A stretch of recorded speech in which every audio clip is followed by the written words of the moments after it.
오늘은 게임 인공지능 관점에서 굉장히 재미있는 강화학습 논문을 봅니다.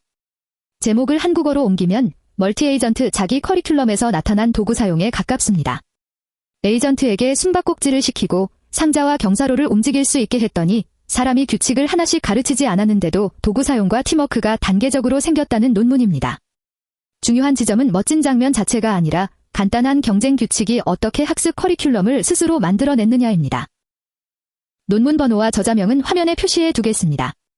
최초 제출일은 2019년 9월 17일입니다. 저자는 베이커와 카니트샤이더를 포함한 7명의 연구진입니다. 논문은 ICLR 2020 학회에 발표되었고 오픈AI에서 공개한 숨바꼭질 환경 실험으로도 많이 알려졌습니다. 논문의 목표는 에이전트에게 도구 사용을 직접 보상하는 것이 아닙니다. 대신 여러 에이전트가 서로를 이기려는 압력만으로 어떤 행동 단계들이 자연스럽게 생기는지 보는 것입니다. 환경은 팀 기반 숨바꼭질입니다. 하이더는 시커의 시야에서 완전히 숨으면 이기고 시커는 하이더 중 한 명이라도 보면 이깁니다. 에피소드는 240 타임 스텝이고 처음 40%는 준비 시간입니다. 준비 시간 동안 시커는 움직이지 못하고 하이더는 상자와 경사로를 배치할 수 있습니다. 이 구조 덕분에 게임은 단순한 추격전이 아니라 시작 전에 맵을 어떻게 바꾸느냐가 핵심인 전략 게임이 됩니다. 보상 설계도 놀랄 만큼 간단합니다. 하이더는 전부 숨어있으면 플러스 1, 누군가 보이면 마이너스 1을 받습니다. 시커는 그 반대입니다. 상자를 잘 밀면 보상, 경사로를 쓰면 보상, 문을 막으면 보상 같은 항목은 없습니다. 논문이 보고 싶은 것은 바로 이 부분입니다. 도구 사용을 직접 점수로 주지 않아도 상대를 이기려는 압력만으로 도구 사용이 나타날 수 있느냐입니다. 환경에는 1명에서 3명의 하이더, 1명에서 3명의 시커가 들어갑니다. 움직일 수 있는 상자는 3개에서 9개이고 길쭉한 상자가 적어도 3개 있습니다. 경사로는 2개가 있고 벽과 방 구조가 랜덤하게 배치됩니다. 에이전트는 이동하고 회전하고 물체를 잡고 잠글 수 있습니다. 잠긴 물체는 상대가 움직일 수 없기 때문에 단순한 물리 오브젝트가 전략 자원이 됩니다. 학습은 자기 대전 방식입니다. 하이더와 시커가 계속 서로를 상대하면서 한쪽이 새 전략을 찾으면 다른 쪽도 거기에 적응합니다.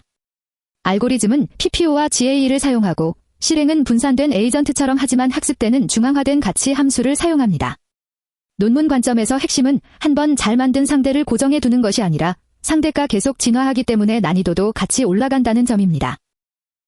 관찰 구조도 중요합니다. 에이전트는 모든 것을 하나의 큰 이미지로만 보는 것이 아니라 자신과 상대, 상자, 경사로 같은 엔티티 정보를 받습니다. 시야는 135도 전방 콘과 라인 오브 사이트로 제한되고 30개의 라이다 같은 거리 센서도 있습니다. 정책 네트워크는 엔티티별 정보를 어텐션으로 처리하고 LSTM을 통해 시간 정보를 기억합니다. 그래서 물체의 순서가 바뀌어도 의미 있는 관계를 학습할 수 있습니다.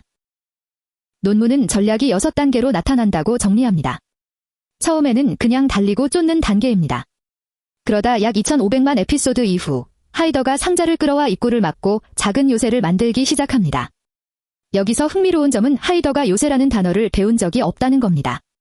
보이지 않으면 이긴다는 보상 하나가 상자로 공간을 막는 행동을 선택하게 만든 것입니다. 하이더가 요새를 만들면 시커는 더 이상 그냥 뛰어서는 못 들어갑니다. 그 다음 약 7500만 에피소드가 지나면 시커는 경사로를 끌고 와서 벽을 넘어가는 전략을 발견합니다. 그러자 하이더는 다시 대응합니다. 준비 시간에 경사로를 멀리 치우거나 잠가서 시커가 쓰지 못하게 만드는 겁니다. 이게 경사로 방어 단계입니다. 한 전략이 끝이 아니라 상대의 해결책이 곧 다음 문제를 만든다는 점이 핵심입니다. 더 뒤로 가면 훨씬 이상한 전략이 나옵니다. 약 3억 8천만 에피소드 이후 시커는 경사로를 이용해 상자 위로 올라간 뒤 그 상자를 타고 이동하는 박스 서핑을 발견합니다. 게임 개발자 관점에서 보면 거의 물리 엔진 꼼수처럼 보입니다. 그러자 하이더는 다시 적응합니다. 요새를 만들기 전에 쓰지 않을 상자까지 잠가버려서 시커가 탈 수 있는 자원을 없앱니다. 논문은 이것을 서핑 방어 단계로 봅니다. 팀 규모가 커지면 행동도 달라집니다. 논문은 서핑 방어 단계에서 2명의 하이더 팀과 3명의 하이더 팀이 1명일 때보다 각각 25%와 36% 더 많은 상자를 잠갔다고 보고합니다. 이건 단순히 에이전트가 여러 명이라 화면이 복잡해졌다는 뜻이 아닙니다. 팀원이 늘어나면서 준비 시간 안에 해야 할 일을 나눠 맡는 형태가 생긴 겁니다. 게임 인공지능에서 중요한 협동 행동의 작은 실험실처럼 볼 수 있습니다. 다만 이 결과는 작은 노트북 실험이 아닙니다. 논문은 기본 배치 크기 64,000에서 네 번째 단계까지 도달하는데 약 1억 3,230만 에피소드, 317억 프레임, 34시간이 필요했다고 보고합니다. 배치 크기 16,000이나 8,000은 주어진 시간 안에 네 번째 단계까지 수렴하지 못했습니다.